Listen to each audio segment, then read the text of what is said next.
Hello, and thanks for joining us from our studios in Israel. Coming up in today's newscast, thousands in New York gathered for a parade to celebrate Israel. An Israeli startup has made the most secure phone ever, and we'll tell you what treasure Israel's real-life Indiana Jones is working to protect.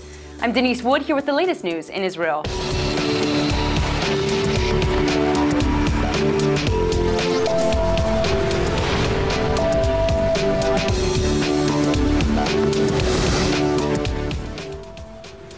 Israeli and Palestinian leaders are continuing to disagree about terms for peace. But now the Saudi government is saying it's now or never for a peace deal. And we'll give you the rundown on what that might look like. Yesterday, Israel celebrated Jerusalem Day and the reunification of the city after the 1967 Six-Day War. But the holiday sparked a lot of discussion about the role Jerusalem might play in a peace deal between Israel and the Palestinians. And it's safe to say the two sides definitely don't agree. Yesterday, Palestinian President Mahmoud Abbas announced that the Palestinians will not accept anything less than a full Israeli withdrawal from the territories it captured in 1967, and the establishment of a Palestinian state with East Jerusalem as its capital. Abbas also says the Palestinians reject any attempt to alter the Arab Peace Initiative. On the other hand, Israeli Prime Minister Benjamin Netanyahu also spoke yesterday at a Jerusalem Day ceremony, and said that he's committed to restarting peace negotiations with the Palestinians, but that Jerusalem will never again be divided. ירושלים השלמה תישאר שלמה. Netanyahu claims the city needs to remain in Israel's possession to guarantee Israeli security, since Israel recaptured East Jerusalem in 1967 after being attacked by its Arab neighbors. Despite this major disagreement on Jerusalem, Saudi Arabia is still pushing for peace. Dr. Anwar Eshki is the senior Saudi official who meets regularly with Israeli leaders, and he says he thinks there's hope for a peace deal between Israel and the Palestinians, since Israeli Prime Minister Netanyahu recently said the 2002 Arab Peace Initiative has positive elements that could help with the peace talks. But as comments from Netanyahu and Abbas make a peace deal seem unattainable, Eshki says that if the Netanyahu administration doesn't achieve a peace deal, there will never be peace. Saudi Arabia is a crucial actor in the Arab Initiative. Eshki says the initiative is a now or never type offer, that if Israel doesn't act on now, it won't receive again. Thousands of people in Israel's capital celebrated Jerusalem Day yesterday, but they weren't the only ones celebrating.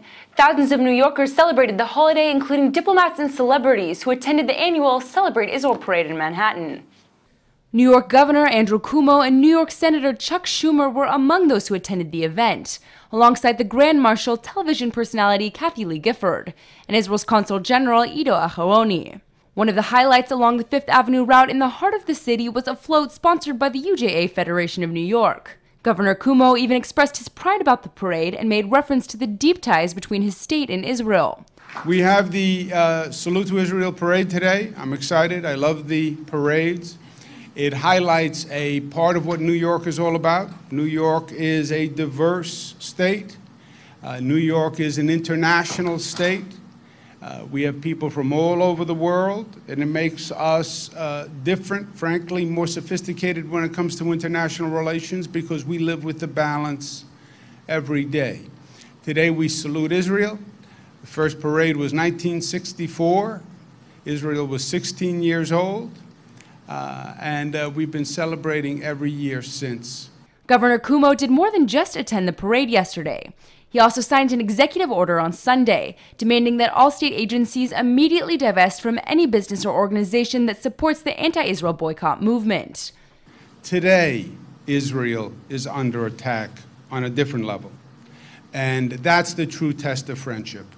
And New York is a true friend of Israel. We've shown it before, we're going to show it again today, and we're going to show it every day in the future. This is the first executive order of its kind to be signed by a U.S. governor. Cuomo drew a strong parallel between the BDS movement and the Hamas terror group digging tunnels from Gaza into Israel. And as frightening as those tunnels are, and as radical as the mindset and obsessive as the mindset that built those tunnels, this BDS movement is in many ways more frightening. Because what they're saying is they're not making a physical attack, they want to make an economic attack.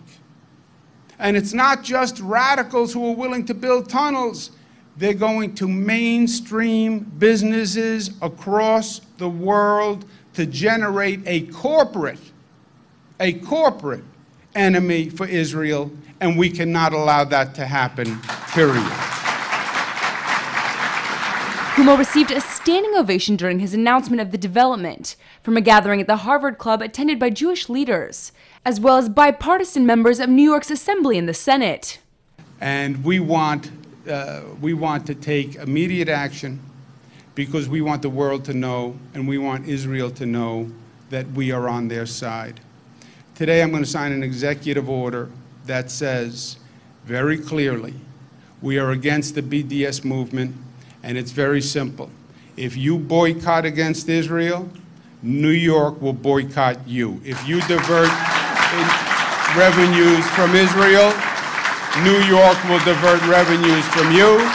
If you sanction Israel, New York will sanction you.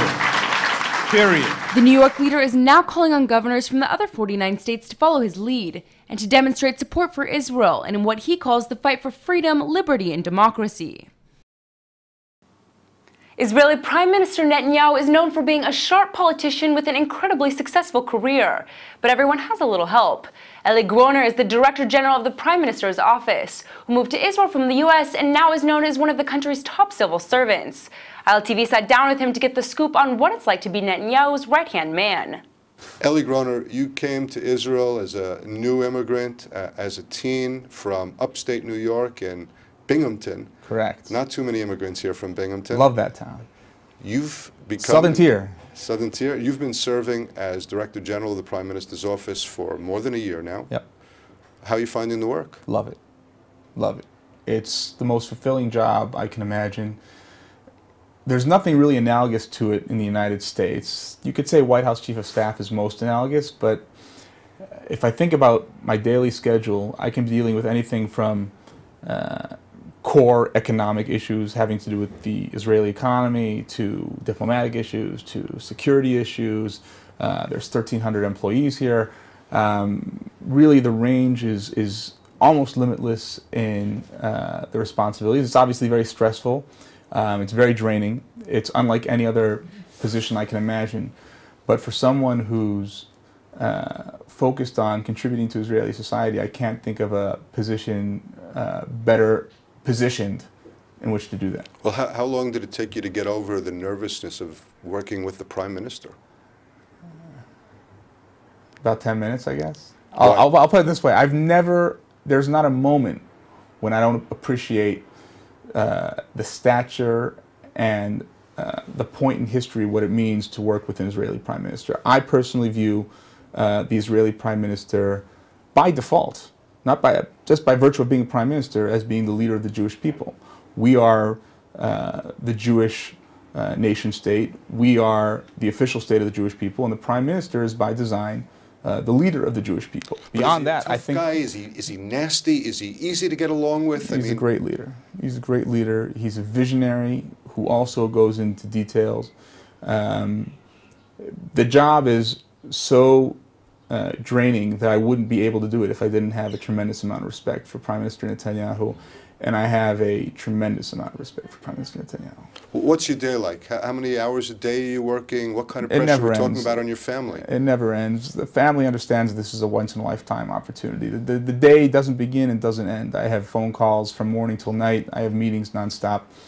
Sometimes Do you have Shabbat? I call people back. Do you have Shabbat at least? Most of the time. Most of the time. It's amazing, but in Judaism, the Sabbath is holy. And I take that sanctification very seriously. And something that really involves what we call in Hebrew pikuach nefesh is actually... National security issues or things relating to life and death issues. There are national security issues, there are life and death issues, but they don't always, not everything that comes up on Shabbat is a life and death issue or national security issue. When these things are anticipated, I'll spend Shabbat in Jerusalem to be closer to the office, to avoid having to travel on Shabbat. But yeah. What's been the most interesting thing that happened here in the year? I mean, if you had to point at one thing, what was the... It's easy for me to point at those things, but I can't say them, unfortunately. I sit in on the security cabinet. I'm exposed really to everything in Israel because the budgets here oversee everything and very involved in all the military intelligence stuff. It's fascinating, but the good stuff can't even be in a book. unfortunate. I'm going to give away a secret, and that is that I've known you since you were a teen for about Correct. 30 years. Goes way back. Exactly 30 years. And what I remember about you as a kid is that you were only interested in one thing, and that is sports. You are a crazy, fanatic American sports fan. Are you able to keep up with American sports here in the Prime Minister's office of Israel? Oh, I don't want to divulge any secrets, but I'm actually, in my very competitive fantasy baseball league, I'm actually not doing that bad this year, which surprises me because I shouldn't be able to be in third place at this point. I don't expect it to last. It's much harder to keep up. There's no question. Well, people also should know that you're a player. You're a member of the Hall of Fame of American football in Israel. Yeah. You're a great player. I can testify to that. You were also a great player in sport of softball. I think you were even in the baseball is really my favorite. And sport. baseball is your favorite? Baseball is my sport. But listen, I was always a huge sports fan, but I had other interests as well at the time. They might have been overwhelmed by sports, but it's very, very hard to keep up now, but it's something that I have to take a pass on, at least while I'm here in this office. I try to catch up on games when I can, but it's hard. No doubt about it. Speaking for all of us American immigrants that are here, we all wish you very well and success in this job. You're representing all of us in a way. There's a number of American immigrants that work with the Prime Minister, and they're all doing, I think, very well and very successful. Eli Groner, Director General of the Prime Minister's Office, thanks so much for being with us at ILTV. Thanks for the interview. Israel is the home of countless archaeological discoveries, but actually finding the artifacts is a very long and difficult process. In fact, Israel has recently had major problems with treasure looters. And let's just say, if you like Indiana Jones, this is a story you'll want to hear. Israeli law states that all artifacts discovered in Israel belong to the state as part of the national heritage, but that hasn't stopped people from trying to steal artifacts. And now a 3-week excavation project has been launched as part of a campaign to recover as many ancient relics as possible from the Dead Sea region before they could be stolen by antiquity thieves. Archaeologists say they're particularly focused on finding any scrolls that may have been hidden in the Judean desert by Jewish rebels around 2,000 years ago. The head of the Israel Antiquities Authority Robbery Prevention Unit in southern Israel, Guy Fitosi, packs a pistol and has been authorized to arrest robbers. He says his team usually catches about 100 criminals a year. Most are fined and some are even sent to jail. These looters that work here are experts. I mean, experts for finding scrolls. They are coming from the West Bank, from Hebron area. They go with ropes, they go down with ropes. They are experts, that's what they do. That's what they are looking for, these scrolls, and we are going, of course, after them, looking for what they are looking for and looking for them, to catch them. This is the game, like you said, like a cat and a mouse. In 2014, 6 looters were caught plundering the Cave of Skulls, which was named after the 7 skulls discovered in the cavern that belonged to Jewish fighters in the Bar Kokhba rebellion against Rome in the 2nd century. We find here mainly finds that reflect the daily activities of the people who were taking refuge here during the Roman period, during the Bar Kokhba revolt, and also taking possibly refuge as well during the earlier periods. These Indiana Jones type team members have to wear climbing gear to descend about 20 minutes from their base, along a steep path that hugs a rocky cliff. Inside is a grotto with limestone walls that one of the lead archaeologists says offers ideal preservation conditions. This cave is quite large. It's about 160 meters long altogether, all its passages together, taken together. And it's one of the largest cliff caves of the eastern part of the Judean desert. Hence, it's one of the main caves to have been used in the past. There are 981 texts inscribed on papyrus that are collectively known as the Dead Sea Scrolls, and were discovered in 11 nearby caves between 1946 and 1956. They are among the earliest texts ever written in Hebrew, and are considered a national treasure, now on display at the Israel Museum in Jerusalem. The authorities are doing their best to locate any other parchments before they end up on the black market or destroyed. Dozens of volunteers strap themselves into safety harnesses to stand at the openings of the cave to sift through an endless supply of dirt-filled buckets for hidden treasure. I came here because I like history, and our country is full with ancient things that we didn't find yet, and I would like to help with that. While the team hasn't yet unearthed any more scrolls, the artifacts found in this and the countless other caves in the area will provide historians with valuable insight into how people lived up to 8,000 years ago. Everyone knows that music can be a form of therapy, and a good song can really move the soul. That was the case for Stella Yudko, who felt that Israel was lacking a performance that celebrated the legendary singers and timeless songs of the 1950s and 60s. Thankfully for us, she took matters into her own hands and created the show Unforgettable, which has been a major success, and is even endorsed by Frank Sinatra's family. She's here with one of the concert stars, Zach Hilon, to tell us more. Thanks so much for coming in. Thank you for having us. So first of all, what is this show? The show is dedicated actually for those legendary singers and love songs of 50s, 60s, a little bit 70s, and it's all about love and good music and good feel. Fantastic. Yeah. So these are covers of the songs, correct? Yeah, there are covers, but we are making it in our own arrangements. Yeah. So it's modern arrangements with this old feeling of good fashion old days, right, yeah, Zach? The good old-fashioned days. Fantastic. Yeah, these renditions are, as she said, they're all rearranged musical arrangements, and we don't copy the artists. But it's a big band feel style, yeah, and it's a great tribute. Fantastic. Yeah. Well, it sounds amazing. Now, I see you brought something with you also. What is this? We have an Unforgettable book about the show that people can actually feel what it's all about and take some memories with them home.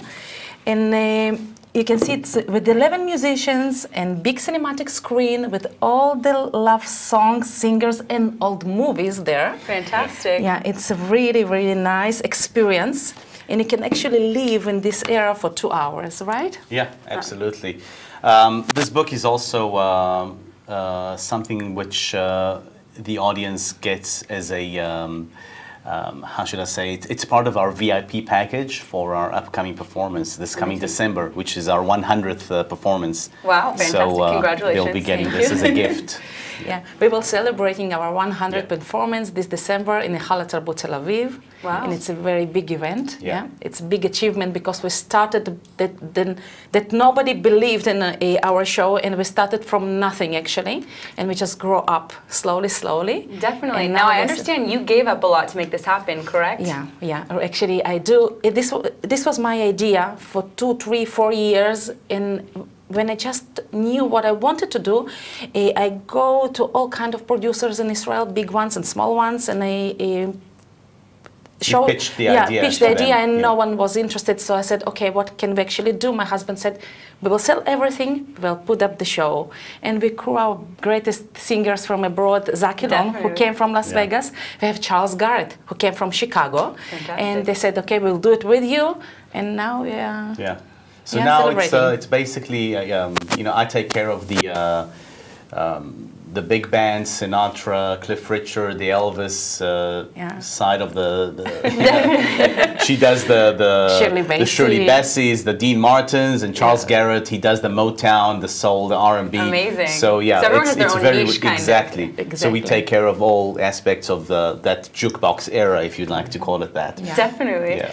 Now I see some from the photos also, and I understand from talking to you guys, it's not only the performance. There's also big screens, really putting you in the old movies. Absolutely. Yeah, exactly. Old movies. If you are talking about Frank Sinatra, there's Frank Sinatra picture there, the good days and the old days, and it's really nice because the audience actually have the full experience of this nice jukebox era, right? Absolutely. Yeah, it's a combination of while we do the song, there's like a montage of the singer's life, or a live performance of the original singer, which is basically lip-synced to us singing live, which is absolutely amazing, so it's like you get a wonderful experience. So people who missed out on it at that time, they can see it today. Exactly. And maybe this is the opportunity to actually, because the show is a broadcasting abroad, we would like to use this opportunity and to talk to Mar Polanka. Oh, Mr. Polanka. To invite him to take a part of this becoming December, right? Yes. Our 100th celebration. It will be our great honor to have him like a... Well, Mr. Polanka, if you're listening to us, We are trying to connect him in he's a every very big part of the way. show, and he was inspired. He wrote some of the biggest Hits that classics we have. of the time, such as Definitely. My Way. Yeah. Definitely. And who hasn't sung My Way? I think everyone has. everybody. It would be a great opportunity for us absolutely. to have and he's him a on the show. great supporter of Israel as well. Definitely. He comes here a lot. So. Well, it sounds like this 100th celebration is going to be fantastic also. It's this December, correct? Yeah, this December in Hala Tarbut, Tel The Aviv. Charles Bronfman Theater. Yeah. Auditorium, sorry. Now, for people who want to see the show anytime that it's playing, how do they find out about it? How do they get tickets? They can Google us, Unforgettable Concert, or actually they can just go to our Facebook page, Unforgettable Concert, and there is a dates in Israel, and there are the dates that we are planning to have abroad. And Absolutely. Fantastic. Now, for people who are watching from abroad, I understand you also have a YouTube, correct? Are they able to watch you at all if they're not able to be Unforgettable here in person? Concert, one word, Unforgettable Concert, and we're there. Fantastic. Well, I think a lot of people will want to watch it. This is an amazing time period that you guys are bringing back to life. And thank you so much for coming in today. I'm so excited to hear about this. Thank you. Appreciate Thank you that. very much. If you're looking for extra security or privacy, it looks like Israeli technology may be the answer. An Israeli startup is about to release a new cell phone on the market, and company executives are saying it's the most secure phone ever made. The new smartphone is said to be based on the Android system, but operating on technology 2 to 3 years ahead of its competitors. It's also being described as being near military-grade quality. This is the most secure consumer phone ever made. On the other side, we think it's one of the most impressive phones, period, not secure phones, period, smartphones ever made. And we have it in one beautiful designed device. We are here to protect the business community or people that have a lot of sensitive information, photos, emails, those are private stuff. You want to feel private. Everyone wants to feel private. But the solutions that we have today is simply not good enough. The company's co-founder does acknowledge that the Siren smartphone is not designed to evade law enforcement, and that government-level security experts would be able to crack it. Our phone, Solarin, is not to protect you from governments.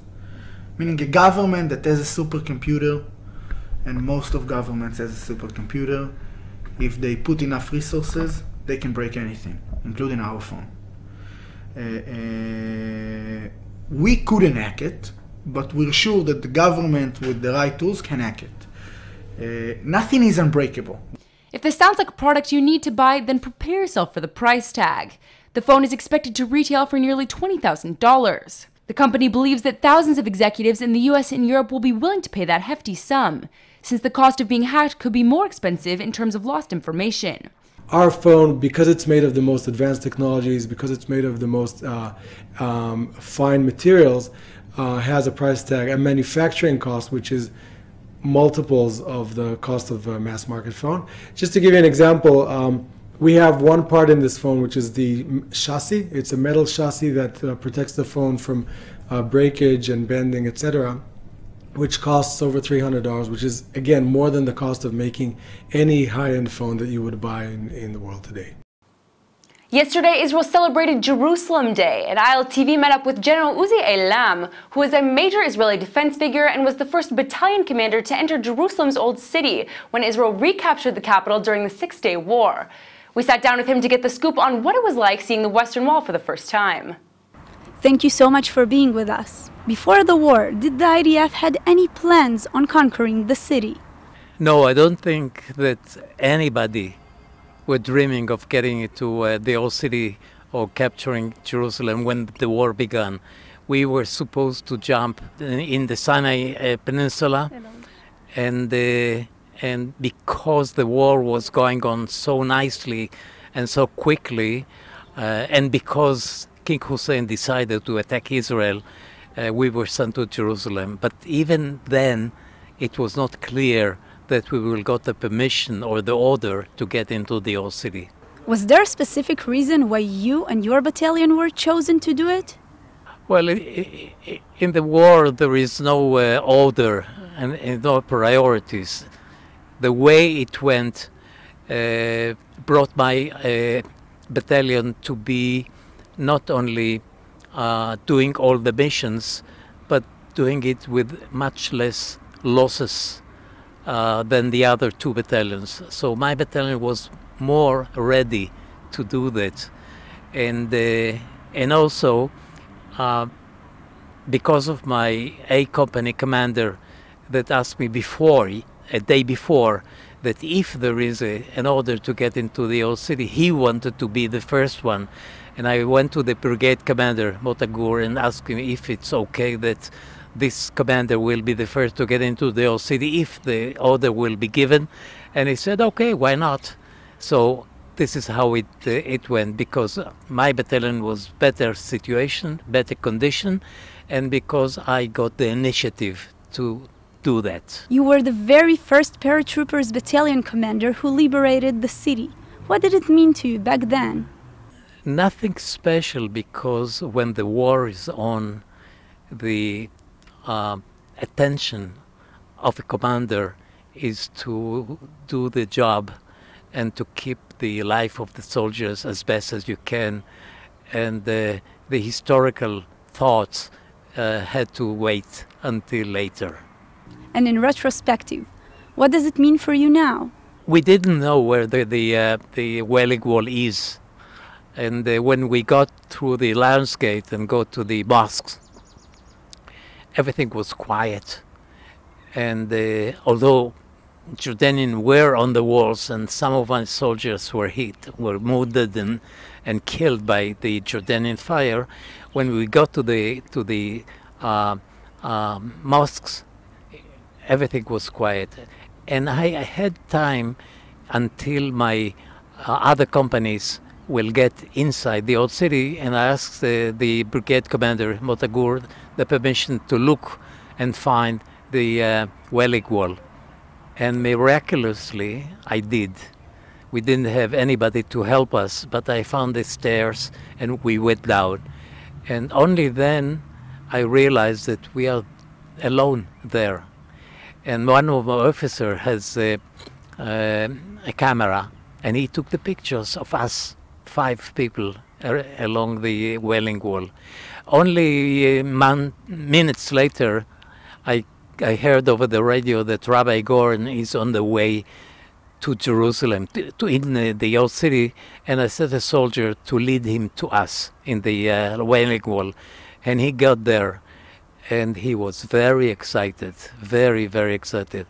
And then he gave me a small book of Psalms with his writing, with handwriting, and he was trying to blow the shofar, and he couldn't because he was so excited. So I told him, look, Rabbi, I play the trumpet, I can play the shofar, and I did. So the first shofar playing was by the battalion commander of the paratroopers there.